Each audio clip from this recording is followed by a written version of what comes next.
अचानक सुधा जी के फोन की घंटी बजी। फोन की स्क्रीन पर दामाद बाबू का नाम देखते ही सुधा जी का चेहरा फीका पड़ गया। डरते हुए उन्होंने फोन उठाया।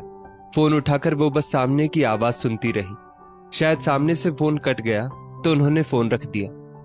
किसका फोन था मम्मी जी? बहू मानसी ने पूछा। दामाद जी का था, बस ऐसे ही हालचाल पूछने को फोन लगा दिया था, सुधा जी ने नजरें चुराते हुए कहा। मानसी की शादी को अभी 6 महीने ही हुए थे। ससुराल में पति वैभव, सास ससुर और एक विवाहिता ननद कोमल थी। ननद की शादी को 2 साल हो चुके थे। मानसी इन 6 महीनों में इतना तो समझ ही चुकी थी कि कोमल के ससुराल वाले थोड़े तेज स्वभाव के हैं। मानसी, मानसी, यहां आओ। तभी मानसी का पति वैभव चिल्लाया। क्या हुआ? क्यों चिल्ला रहे हैं आप? देखो काम वाली ने क्या किया, ड्रेसिंग टेबल का मेरा सारा सामान यहां से वहां रख दिया।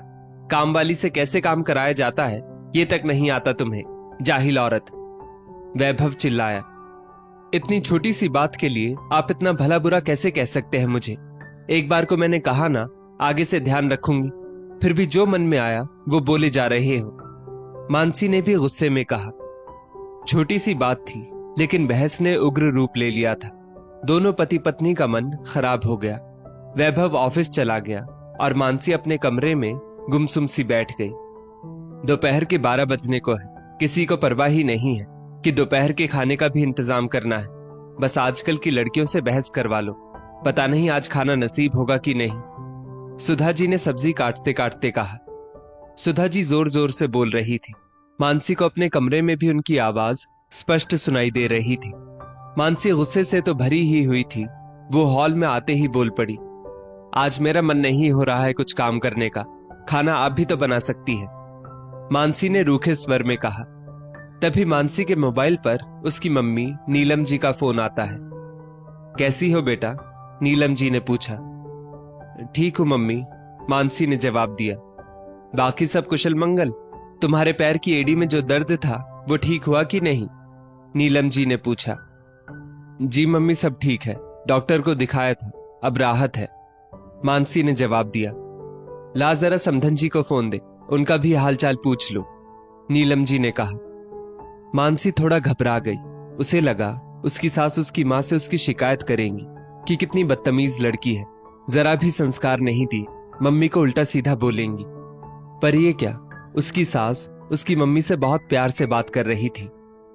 हाँ नीलम जी, मैं बिल्कुल ठीक हूं, आप सब कैसे हैं? आइए आप लोग भी कभी अपनी बेटी के घर, सब साथ मिलकर अच्छा समय बिताएंगे, सुधा जी मानसी की मम्मी से कह रही थी। फोन रखते ही मानसी ने कहा, मम्मी जी मुझे माफ कर दीजिए, मैं वैभव जी के बर्ताव से दुखी थी और सारा गुस्सा आप पर निकाल दिया। मुझे लगा आप मेरी शिकायत मेरी माँ से करेंगी, मेरी माँ को भला बुरा कहेंगी, लेकिन आपने ऐसा कुछ भी नहीं किया।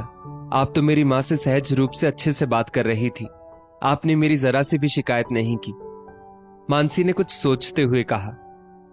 बहू, मेरा बेटा तनाव में था तो तुमसे उलझ पड़ा, फिर तुम दुखी होकर मुझसे उलझ पड़ी थी, इसमें तुम्हारी माँ की तो कोई गलती नहीं थी।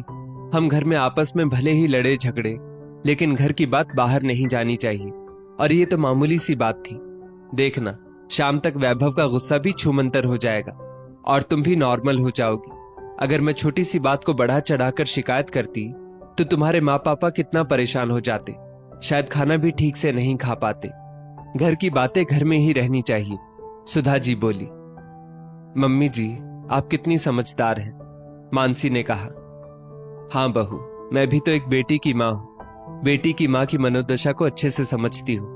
बेटी के ससुराल वालों का फोन आता है तो मन में थोड़ा डर तो लगता ही है कि कहीं ये शिकायती फोन तो नहीं, सब ठीक तो है ना, सुधा जी बोली। मम्मी जी आप इतने उदास स्वर में क्यों बोल रही हैं, मानसी ने पूछा।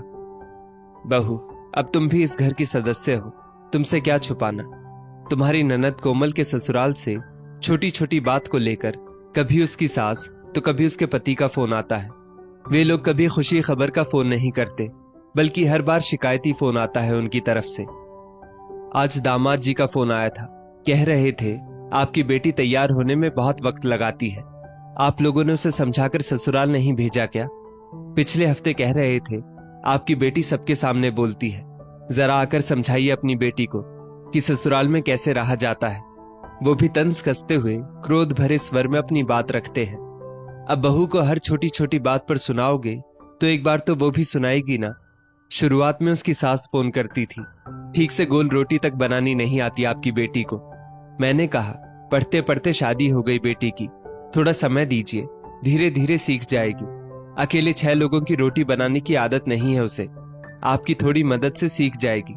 लेकिन उसी बेटी ने जब लाजवाब पिज्जा बनाया तो ससुराल से तारीफ का कोई फोन नहीं आया। एक बार पूजा की सुंदर तैयारी करके दी, तब भी ससुराल वालों ने तारीफ का एक फोन नहीं किया कि आपने अपनी बेटी को बहुत कुछ सिखाया है। वे लोग वक्त बेवक्त कभी भी शिकायतों का पिटारा खोल देते हैं फोन पर, बिना ये सोचे कि हम पर क्या बीतेगी, हम यहाँ बैठे बैठे कितना परेशान होंगे। उनके वहां तो स्थिति अगले ही दिन सामान्य हो जाएगी, लेकिन हमें तो बेवजह तनाव हो जाता है। मन में उल्टे सीधे ख्याल आने लगते हैं। आखिर बेटी के भविष्य का सवाल है। अरे छोटी छोटी बातों में बहू के मायके वालों को क्यों शामिल करना? गंभीर मसला हो तब तो ठीक है, लेकिन जरा जरा सी बात पर बहू के मायके वालों को परेशान करना ठीक नहीं है। ससुराल वालों को समझना होगा कि खुद आपस में बात करके आपसी समस्या को सुलझाएं। अपनी नोक झोंक को अपने तक ही सीमित रखना चाहिए। मानसी अपनी सास के विचारों से बहुत प्रभावित होती है। 2 दिन बाद फिर सुधा जी के दामाद का फोन ठीक रात के 8 बजे आता है, जबकि दामाद जी अच्छी तरह जानते थे कि ये समय सुधा जी के खाना खाने का होता है। सुधा जी पहला निवाला खाने वाली ही थी कि फोन बजता है। स्क्रीन पर दामाद जी का नाम देखा। सुधा जी का डर कर फिर कलेजा मुंह को आ गया, क्योंकि दामाद जी का कभी हालचाल पूछने के लिए फोन नहीं आता था, सिर्फ शिकायती फोन ही आता था। मम्मी जी आप खाना खा लीजिए, फिर कॉल बैक कर लीजिएगा, मानसी ने स्थिति को समझते हुए कहा। सुधा जी ने नाम में सिर हिलाकर दामाद जी का फोन उठा लिया। हेलो, आप लोग यहां आइए और अपनी बेटी को ले जाइए, दामाद जी ने हर बार की तरह गुस्से में कहा। जो भी हुआ हो यह आपका घरेलू मसला है, आप सब मिलकर उसे सुलझाएं। इसमें भी अगर कोई परेशानी है तो भेज दीजिए कोमल को यहाँ। अगर हम आपके घर आते हैं तो तब भी कहा जाएगा कि हम बेटी के घरेलू मामलों में हस्तक्षेप करते हैं। आप समझदार हैं, आपके माता पिता समझदार हैं, आपके और भी रिश्तेदार होंगे, आपस में मिलकर सब सुलझा लीजिए, सुधा जी ने स्पष्ट रूप से कहा। बात सिर्फ इतनी थी कि छत पर सूखे कपड़े कोमल ने लिए नहीं, क्योंकि उस वक्त पड़ोस की बहू किसी काम से उसके घर आ गई थी। कोमल की सास उस वक्त बाहर गई थी। वापस आकर बहू को गप्पे मारते देख गुस्से में खुद छत पर कपड़े लेने चली गई।